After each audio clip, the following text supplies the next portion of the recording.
Pemirsa, hampir setahun kursi Wakil Gubernur DKI Jakarta kosong, bahkan di akhir masa jabatan DPRD, tata tertib belum juga disahkan dan sempat batal 3 kali dilaksanakan pembahasannya. Nah, fraksi Gerindra DPRD DKI meminta agar fraksi PKS aktif dalam bersafari mengajak anggota dewan lainnya membahas kursi Wagub DKI. 11 bulan lebih sudah kursi Wakil Gubernur DKI Jakarta kosong semenjak ditinggalkan Sandiaga Uno yang maju sebagai Wakil Presiden pada pemilu lalu. Kini, kejelasan nasib kursi Wakil Gubernur pun masih tampak abu-abu. Mulai dari rapat pimpinan gabungan dengan agenda mengesahkan tata tertib batal hingga 3 kali. Anggota Pansus Pilwagub DKI sekaligus Wakil Ketua DPRD Gerindra DKI, Syarif, membantah proses pemilihan Wagub yang terkesan lambat. Sebab menurutnya pemilihan Wagub sudah sesuai dengan mekanisme pemilihan di DPRD, mulai dari perumusan tatip hingga nantinya disahkan melalui Rapimgab sebelum disidangkan dalam sidang paripurna. 5 bulan yang lalu. Seperti sama, ya harusnya PKS yang mengajak fraksi lain. Saya mengulang lagi boleh sekarang. Iya PKS melakukan pendekatan kepada fraksi-fraksi. Kalau di Gerindra sudah clear. Sudah ikhlas juga Pak? Sudah ikhlas. Nggak ada masalah. Berarti sekarang bolanya di DPKS tinggal mengajak teman-teman yang lainnya. Betul, itu 4-5 bulan yang lalu saya mengatakan gitu. Menjawab hal itu, anggota fraksi PKS DPRD DKI Jakarta, Nasrullah, membantah tudingan yang menilai PKS minim untuk mendorong fraksi lain untuk turut hadir dalam pengesahan tatip. Menurutnya selama ini PKS telah aktif mendorong fraksi serta pimpinan DPRD untuk hadir dan melengkapi syarat quorum Rapimgab. Saya pikir ya berjalan apa adanya lah kan gitu kan. Ya Anda bisa melihat ya kalau menurut kami ini adalah kewajiban, kita harus serius, ini udah kebutuhan masyarakat apalagi udah hampir 1 tahun lebih. Nanti kita punya tanggung jawab kepada masyarakat. Dan PKS pun mendorong sangat ke teman-teman dan DPRD. Kita mendorong sangat kepada teman-teman DPRD untuk bisa hadir, ya yang tugasnya di pansus hadir, ya semua dilaksanakan dengan baik. Ya. Namun PKS juga memaklumi keterbatasan waktu fraksi lain dan pimpinan DPRD. Tetapi PKS meminta seluruh proses pemilihan dapat berjalan cepat, sebab kursi Wagub sudah lama kosong dan menjadi tanggung jawab penuh anggota DPRD untuk memilih penerusan Sandiaga Uno serta berkewajiban hadir dalam Rapimgab. Dari Jakarta, Isvan Harun, Nur Ihsanullah, Metro TV. Kita akan membahas polemik ini pemirsa dengan 3 orang narasumber. Ada Mas Gembong Warsono, anggota FPDIP DPRD DKI Jakarta. Mas Gembong, selamat malam. Selamat malam, Assalamualaikum. Waalaikumsalam. Ada juga Bang Syarif, anggota DPRD DKI Jakarta, fraksi Gerindra. Bang Syarif, senang ketemu lagi Bang akhirnya. Assalamualaikum. Waalaikumsalam. Ada juga kembali bersama kami Mas Jayadi Hanan dari SMRC. Saya akan ke Mas Syarif terlebih dahulu. Apa sih sebenarnya yang bikin prosesnya berkepanjangan, Mas? Sampai tatip saja belum disahkan. Iya, kita mulai dari mana ya? Kalau berkepanjangan itu ada 3 periode. Bahkan sampai rapat untuk mengesahkan tatip sampai molor 3 kali loh, Mas. Bukan disebut 11 bulan itu ada pembagian periodenya. Periode di mana Gerindra dengan PKS melakukan kesepakatan itu membutuhkan waktu 4 bulan. Nah, itu mungkin ya 4 bulan. Kita sudah selesai clear di bulan April setelah fit and proper test selesai. Oke. Februari kita serahkan kepada gubernur, kemudian diserahkan kepada DPRD. Per 1 Maret terbentuk pansus. Artinya periode kedua inilah yang mungkin dianggap berkepanjangan. Jadi saya ingin katakan. Tapi masalahnya di mana, Bang Syarif? Jadi banyak hal. Pertama ada ketidakikhlasan.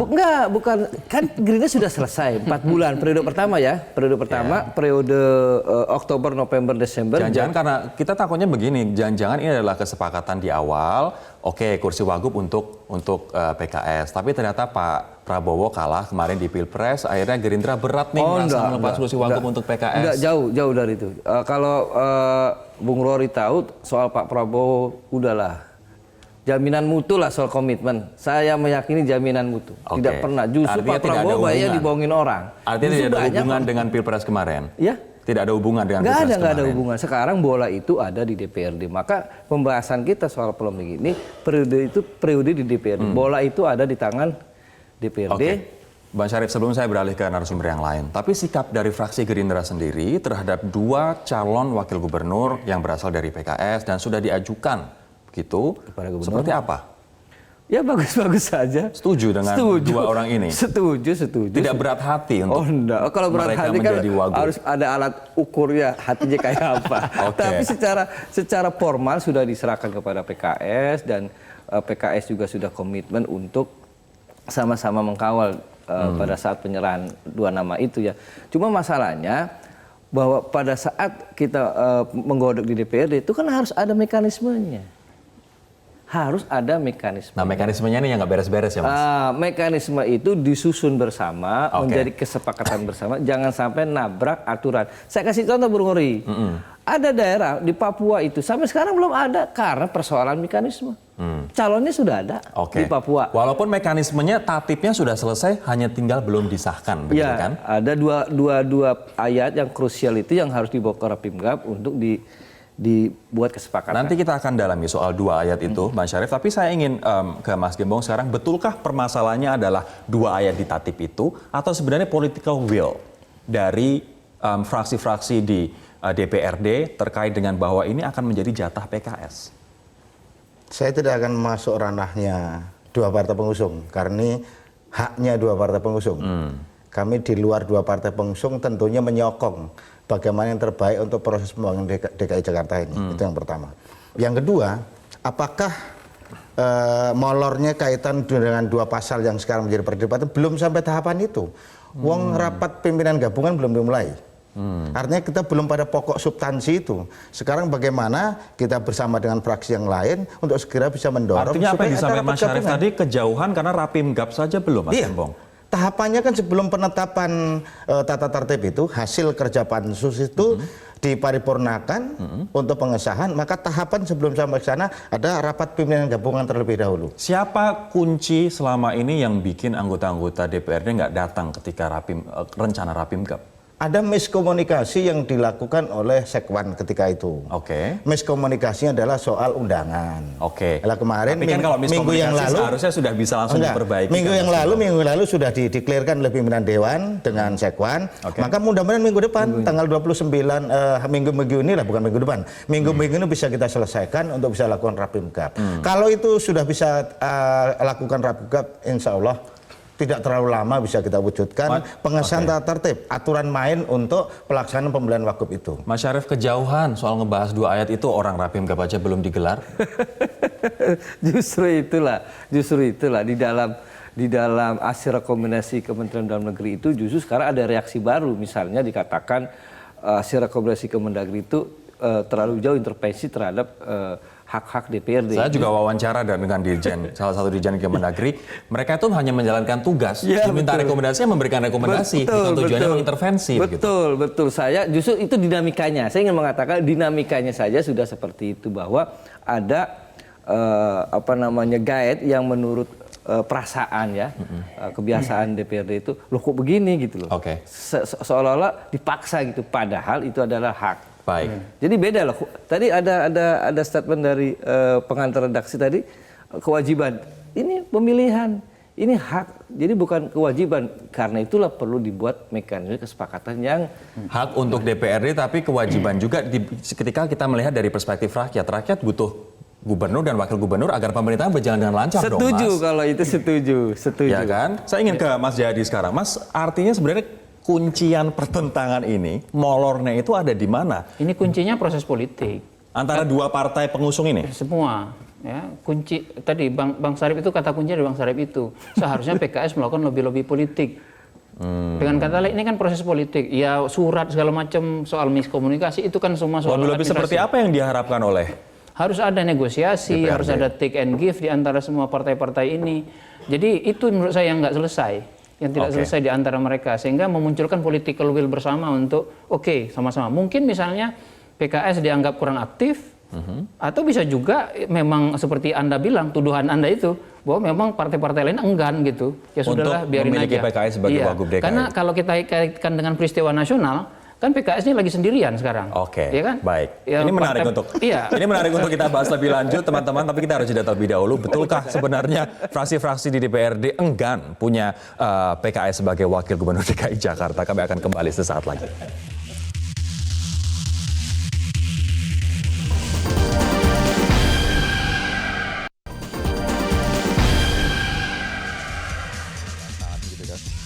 Saya akan kembali ke Mas Gembong. Betul Mas, ada resistensi, ada keengganan dari fraksi-fraksi di DPRD DKI kalau PKS jadi wagubnya Mas?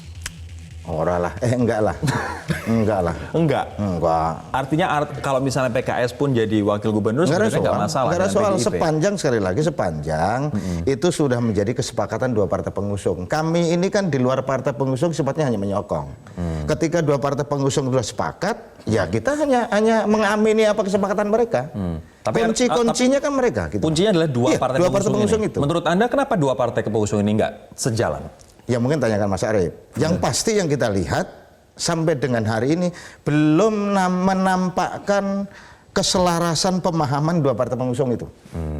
Contoh ini, Pak Sarip nanti yang bisa meluruskan. Mudah-mudahan saya tidak salah. Contoh misalnya ketika ada nanti dalam pembahasan di Rapimkab soal quorumnya rapat. Quorum itu ada panduan dari Kementerian Dalam Negeri. Di luar 6 poin itu maka quorumnya 50+1. Oke. Teman-teman Gerindra menghendaki lebih dari 50% plus 1. Kenapa? Ini menyangkut masalah kredibilitas orang yang akan memimpin Jakarta. Sepakat. Oke, dalam konteks itu.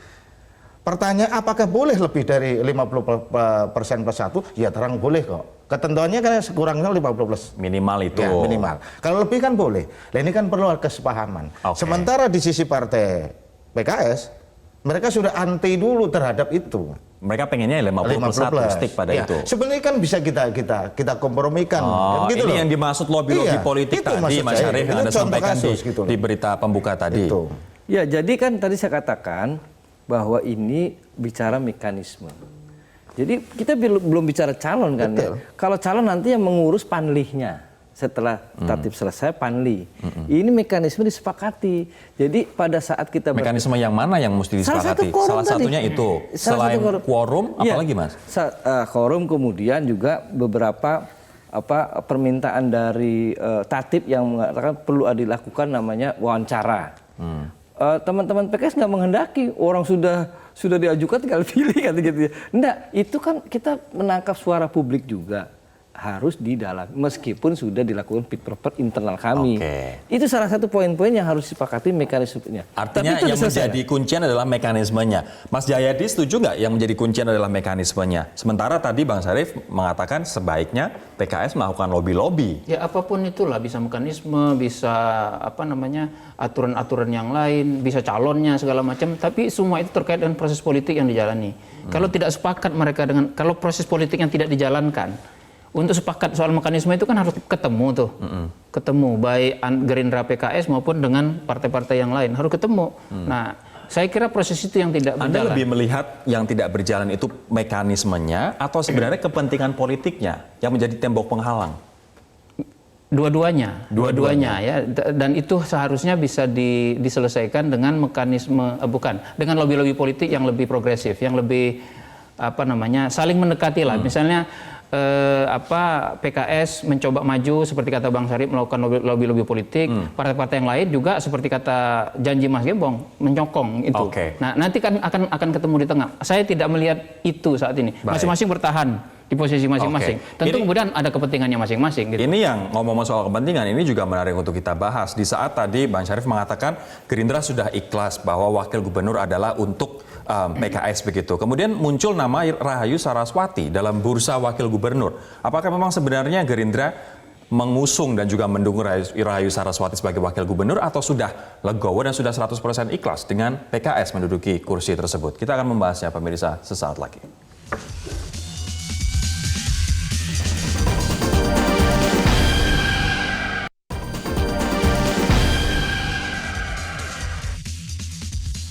Saya ingin sekarang pastikan ke Mas Syarif, apakah proses ini yang berkepanjangan memang sebenarnya Gerindra belum legowo dan justru malah ingin mengajukan Rahayu Saraswati sebagai wakil gubernur DKI? Oh enggak. Kita sudah legowo ya kan. Pada posisi hari ini masih itu hak PKS. Sudah diperkuat oleh Bang Sandi, sudah diperkuat oleh jajaran DPP. Adapun munculnya Sampai hari ini. Sampai hari ini. Artinya besok bisa berubah. Enggak gitu, kita kan perlu konsistensi ya. Tetapi begini, pendapat dari DPD ya disampaikan oleh Pak Taufik waktu itu, kita harus bersama kembali duduk dengan PKS membicarakan ini dengan dua tema bahasan. Pertama, mari kita evaluasi apakah karena calonnya, apakah karena mekanismenya. Kita tunggu nanti kalau Rapimnas sampai sekali lagi tidak terlaksana. Tapi saya sampai hari ini apakah calonnya atau mekanismenya? Artinya partainya nggak masalah. Itu berarti sudah jatah PKS iya, ya? sebetulnya itu. Apa mekanismenya, apa calonnya, kan gitu ya. Nah, kalau misalnya kedua belah pihak bertemu, maka mudah-mudahan ini terpecahkan. Mas Gembong, apa yang harus kemudian dilakukan, Mas, agar kita ini tidak berkepanjangan drama ini? Yang pertama, dua partai pengusung duduk bareng.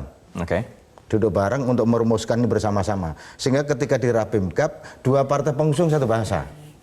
Jangan ketika Rapimkab, dua partai pengusung bahasanya berbeda. Kami jadi bingung gitu loh. Sebagai partai yang mengusung gubernur dan wakil gubernur malah sekarang nggak itu kompak. saran saya seperti itu. Mudah-mudahan melalui Pak Sarip lah itu bisa dijembatanin. Duduk bareng dua partai pengusung, satukan persepsi bagaimana untuk ada percepatan terhadap wakil gubernur yang sekarang ini menurut kami kasihan Pak Anies. Keteteran untuk melakukan pembangunan. Artinya kalau sudah duduk bareng, ini proses selanjutnya akan mulus-mulus saja, Mas Gembong? Iya pastilah. Ini kan semua kan perlu dilalui dengan proses politik itu. Oke. Gitu. Artinya, kalau itu sudah cair, insya Allah clear semuanya. Artinya PKS harus lebih aktif melobi Gerindra? Iya kan dua-dua. Saya nggak harus siapa ya. Dua-duanya harus sama-sama lah. Artinya dua-duanya harus ada komitmen yang sama kan gitu loh. Oke. Ketika salah satu nggak ketemu juga kan gitu loh. Oke. Gitu loh. Mas Jayadi, apa yang harus dilakukan, Mas? Ini kan kuncinya di proses politik. Proses politik itu kata lain dari negosiasi. Dalam negosiasi ada teori namanya naik lebih tinggi. Ini nggak selesai di level ini, harus diselesaikan oleh level yang lebih tinggi. Mungkin seperti yang dibilang tadi, ya pimpinan tertinggi PKS, Gerindra ketemu, selesaikan itu, lalu instruksikan kepada DPD untuk selesaikan ini segera. Dan mungkin dari kubu Mas Gembong bisa membantu juga misalnya karena mereka pegang ketua DPRD, ya. Jadi ketiganya itu, ketiga kunci saya ketua DPRD, kemudian PDI itu berarti, kemudian Gerindra, PKS, mungkin di level yang lebih tinggi, level ketua umum selesaikan ini untuk bukannya memediasi, memberikan instruksi ini harus segera diselesaikan dengan mekanisme yang ada. Kalau itu tidak dilakukan akan berlarut-larut seperti ini. Baik, tapi minimal duduk bareng dulu katanya. Iya, betul. Kita memang mendesak itu dilakukan duduk bareng karena apa? Karena tadi dikatakan tadi ya, ada periode-periode itu ya. Periode di mana Oktober sampai Februari itu sudah selesai. Dan kita sedang menghadapi DPRD. Saya khawatir PKS menganggap berada Gerindra padahal kita menghadapi fraksi-fraksi gitu loh. Oke, baik. Itu yang perlu dipahami itu bahwa yang kita hadapi bukan Gerindra loh. Jadi jangan Gerindra dipersalahkan. Sedang berada, enggak, kita sedang menghadapi fraksi-fraksi. Baik. Teman-teman, terima kasih. Kita harapkan duduk bareng itu segera terlaksana, khususnya antara Gerindra dan juga PKS yang menurut Mas Jayadi harus di-elevate ke tingkat yang lebih tinggi dalam tataran ketua umum dan juga ketua DPRD dalam hal ini adalah PDIP. Semoga masalah ini segera selesai dan juga Anies bisa melaksanakan tugas dikarenakan sudah memiliki wakil gubernur. Saya Rory Asyari undur diri di Prime Talk kali ini. Terima kasih, sampai jumpa.